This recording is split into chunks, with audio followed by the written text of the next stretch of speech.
ጤና ይስጥልን ውድ የፍንፍኔ መልቲሚዲያ አድማጭ ተመልካቾች፣ የከበረ ሰላምታችን ባላችሁበት ይድረሳችሁ እንላለን። ፍንፍኔ መልቲሚዲያ በተጠናቀቀው የፈረንጆቹ 2022 ዓ.ም ዋና ዋና የዓለማችን ክስተቶች ምን ነበሩ፣ እንዲሁም በአዲሱ የፈረንጆቹ 2023 ዓ.ም ምን አይነት ጉዳዮች ሊከሰቱ ይችላሉ በሚለው ዙሪያ ላይ ያሰናዳውን ፕሮግራም እንደሚከተለው ያቀርብላችኋል። እስከ ፍጻሜው አብራችሁን ቆዩ። የፈረንጆቹ 2022 ዓ.ም ተጠናቆ አዲሱ 2023 ዓ.ም ተጀምሯል። ባጠናቀቅነው በዚሁ የፈረንጆቹ ዓመት ዓለማችን ከዚህ በፊት ከነበሩ ዓመታት ብዙ የተለዩ ክስተቶችን አስተናግዳለች። ፍንፍኔ መልቲሚዲያ የተጠናቀቀው ዓመት ዋና ዋና ክስተቶችን እንደሚከተለው አሰናድቶላችኋል። የመጀመሪያውና ትልቁ የ2022 ዓ.ም የዓለማችን ክስተት በአውሮፓ ጦርነት መጀመሩ ነው። አህጉር አውሮፓ ላለፉት 80 ዓመታት በአንጻራዊነት ከሌሎቹ አህጉራት ሰላማዊ የነበረ ቢሆንም በሩሲያና ዩክሬን የተጀመረው ጦርነት ብዙ ታሪኮችንም ቀይሯል። አውሮፓ ከፍተኛ የኑሮ ውድነት የተመዘገበበት፣ በየዕለቱ የጦርነት ድባብ ያየለበትና በታሪክ ከፍተኛ ተፈናቃዮች የተመዘገቡበት አህጉር ሆኗል።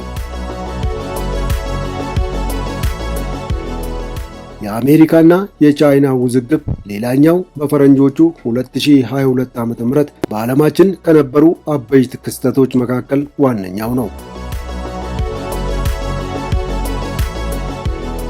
በምጣኔ ሀብት እድገታቸው የዓለማችን ፈርጥ የሆኑ እነዚህ ሁለት ሀገራት ያላቸው የዲፕሎማሲ ግንኙነት እየሻከረ ቢመጣም የአሜሪካ ምክር ቤት ናንሲ ፔሎሲ ታይዋንን ከጎበኙ በኋላ በሁለቱ ሀገራት መካከል የነበረው የግንኙነት መሻከር እጅጉንም ተባብሷል። የኮሮና ቫይረስ ስርጭትና ጉዳት መቀነስ በ2022 ዓ.ም ከነበሩ ክስተቶች መካከል አንደኛው እንደሆነም ይነገራል።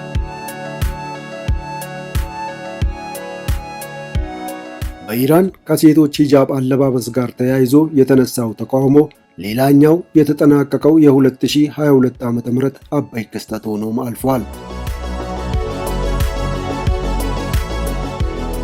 የብሪታንያ ንግሥት ኤልዛቤት ሁለተኛ ህልፈተ ሕይወት ሌላኛው የዓለማችን አበይት ክስተት ሲሆን የዚሁ አካል የሆነው የብሪታንያ ፖለቲካ አለመረጋጋት፣ የቦሪስ ጆንሰን እንዲሁም ሊዝ ትሩስ ስልጣን መልቀቅና የህንድ ዝርያ ያላቸው ሪሺ ሱናክ ወደ ስልጣን መምጣታቸው ከዓለማችን ክስተቶች መካከል ዋነኞቹ ሲሆኑ በላቲን አሜሪካ ሀገራት የቀኝ ዘመን ፖለቲካ አራማጆች በምርጫ መሸነፋቸውና በህዝባዊ አመፅ ከስልጣን መነሳታቸው የ2022 ዓ.ም ተጨማሪ አበይ ክስተቶች ናቸው።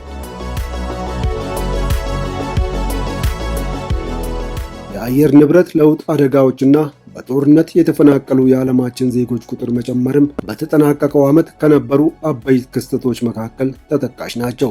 በ2022 ዓ.ም 32 ሚሊዮን ዜጎች በተለያዩ ምክንያቶች ከመኖሪያ ቤታቸው የተሰደዱ ሲሆን የተፈናቃዮቹ ቁጥር በ2021 ዓ.ም ከነበረው ጋር ሲነጻጸር የ13 ሚሊዮን ብልጫ እንዳለውም ተመድ ገልጸዋል።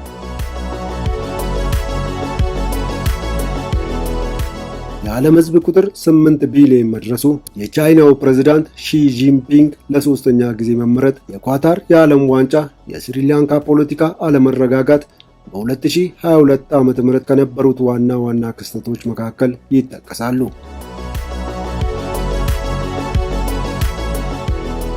የአርጀንቲና ብሔራዊ ቡድን የዓለም ዋንጫን ማሸነፉና የታሪካዊው የብራዚል እግር ኳስ ተጫዋች ፔሌ ህልፈተ ሕይወትም የተጠናቀቀው የ2022 ዓ.ም አበይ ክስተት ሆኖ አልፏል።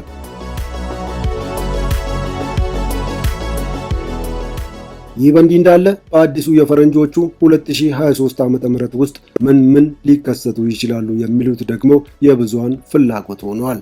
በዚህ በፈረንጆቹ አዲሱ ዓመት ለዓለም ምግብና ነዳጅ ዋጋ መናር ዋነኛ ምክንያት የሆነው የሩሲያና የዩክሬን ጦርነት በስምምነት እንደሚቋጭ ይጠበቃል። በቀጣዩ ሰኔ ወር እንደሚካሄድ ቀነቀጠሮ የተያዘለት የቱርክ ምርጫ ሌላኛው ተጠባቂ የዓለማችን ክስተትም ነው ተብሏል። ይህ ምርጫ በዓለም ፖለቲካና ዲፕሎማሲ ላይ ተጽዕኖ መፍጠር የቻሉ ፕሬዝዳንት ራሲፕ ጣይብ ኤርዶጋን ቀጣይ ዕጣ ፈንታ እንደሚወስን መታመኑ ምርጫው ከወዲሁ የብዙሃንን ትኩረት ስቧል። የአሜሪካና ቻይና ፍጥጫ ወዴት ያመራ ይሆን የሚለው ደግሞ ሌላው ጥያቄ ሲሆን፣ ይህ ጉዳይ ሌላኛው የዓለምን ሁኔታ ከመወሰን አንጻር ተጠባቂ ክስተት መሆኑም አልቀረም።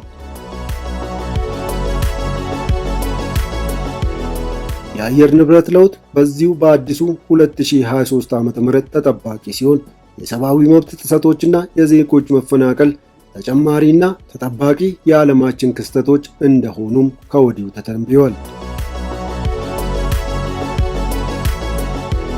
እንግዲህ ውድ የፍንፍኔ መልቲ ሚዲያ አድማጭ ተመልካቾች በተጠናቀቀው የፈረንጆቹ 2022 ዓ.ም ዋና ዋና የዓለማችን ክስተቶችን እንዲቃኝ ናቸው።